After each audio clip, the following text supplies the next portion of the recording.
So in this topic, we're looking at partial fractions. And to help you understand what they are, let's just take a look at an example.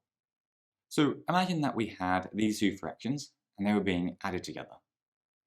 Well, as we saw in the last topic, we could add them together by finding a common multiple and then just combining the two fractions, which would give us something like this.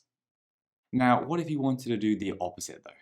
And you wanted to go from this combined fraction into these two smaller fractions? Well, in this case, we'd call these partial fractions. And so this whole topic is about how you go from one big fraction into smaller fractions. Sometimes there'll only be two, sometimes there can be three. Sometimes you'll have whole numbers as well. So some parts won't be fractions, but basically we're just looking at how to do all this stuff.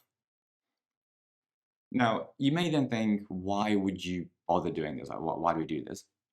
And it's really just to make things a bit simpler. So the idea is that this thing here is quite hard to use or manipulate. Like if you had to integrate this or differentiate it, or you had to draw it, or you had to use binomial expansion on it, all those things would be really hard. But if you split it up into partial fractions first, then these are going to be much easier to work with, and you can manipulate them more easily.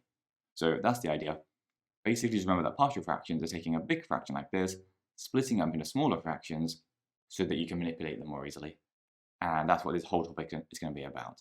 How do you do this? So hope that makes sense, and I'll see you in the next video.